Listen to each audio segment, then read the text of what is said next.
Have you ever noticed that people who say, let's skip the small talk, are always the same ones who then immediately launch into a TED Talk about the meaning of existence?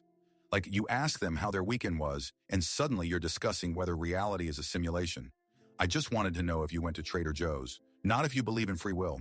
But there's something weirdly satisfying about hating small talk. Because let's be honest, small talk is basically verbal bubble wrap. You know it's pointless, but you can't resist popping it open every time you see someone you vaguely recognize from high school. Hey man, how's the weather? We're all meteorologists now. So if you're the type who hears, so do anything fun this weekend, and immediately starts plotting your escape route, congratulations, you're not alone. And also, you might be a total psychology buffet. Because people who can't stand small talk, they tend to share some pretty unique, let's call them quirky, psychological traits.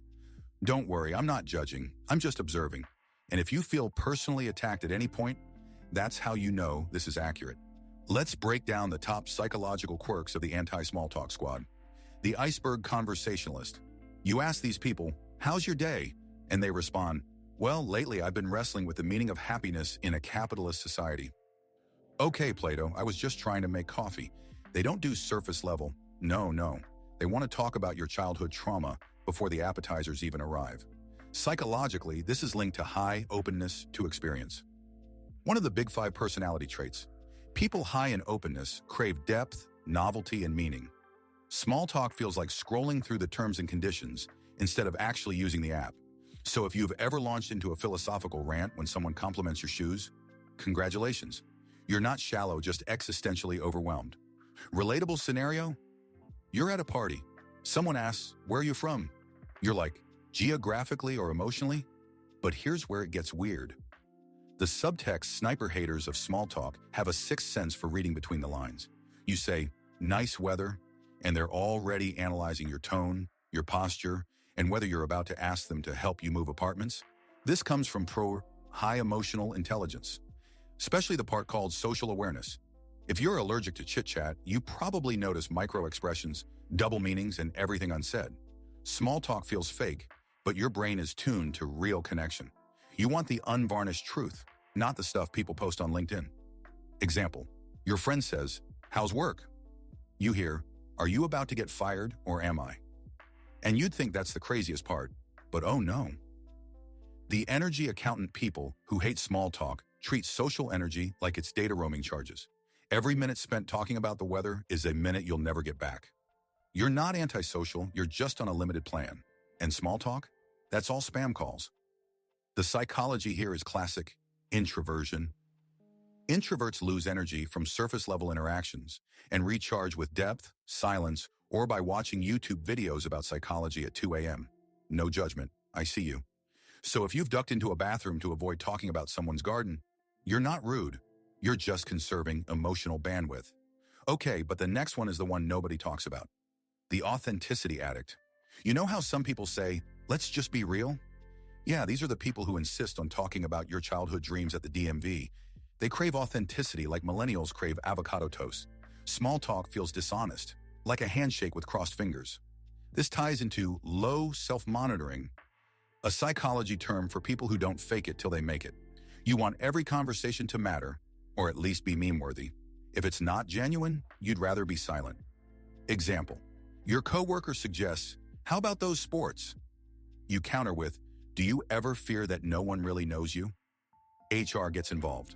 Again. Now this one is going to personally attack about 90% of you watching this. The overthinkers delight people who hate small talk are often ruminators. They overthink everything. You can't just say, nice shirt.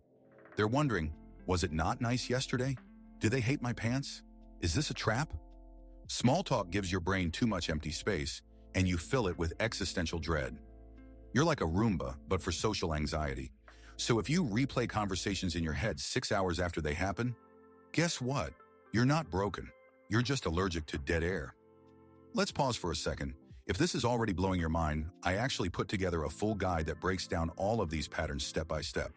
It's in the description if you want to go way deeper on this. Okay, back to the roast. The Pattern Detector. You can spot a recycled conversation from a mile away. If you've heard the same weather joke twice, your brain files a complaint. You crave novelty. According to psychology, this is high need for cognition. You enjoy thinking, analyzing, and solving puzzles. Small talk is like trying to solve a jigsaw puzzle with only two pieces, sky and grass. Boring. Example. At a family reunion, Uncle Bob says, "Long time no see." And you respond, "I heard that last Thanksgiving, Bob. Do you have any new material?" Bob is not amused. And finally, the existential minimalist. You approach conversation like Marie Kondo approaches your closet. Does this spark joy? If not, toss it. Life is short, and you're not wasting it on weather updates. This links back to existential psychology. You want meaning, purpose, and conversations that make you question your life choices. Small talk? That's just cluttering your psyche.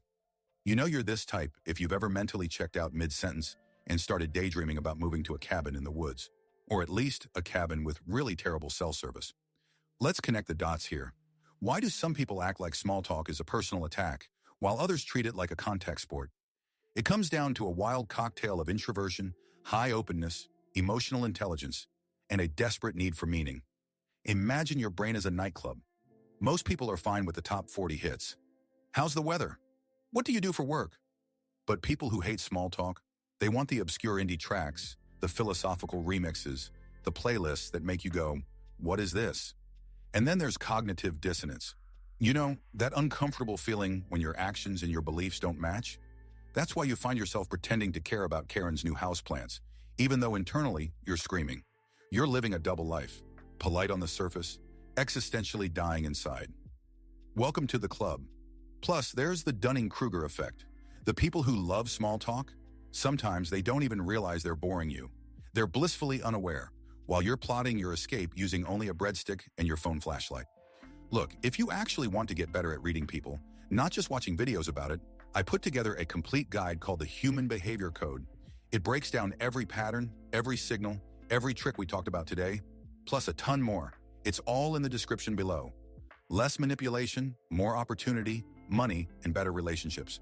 And even if you just want to keep watching free videos, hit subscribe. I drop new psychology breakdowns every week. Which of these personally attacked you the most? Let me know below. And hey, if we ever meet in person, you can totally skip the weather talk. Just don't ask me about my childhood dreams at the DMV. There are limits.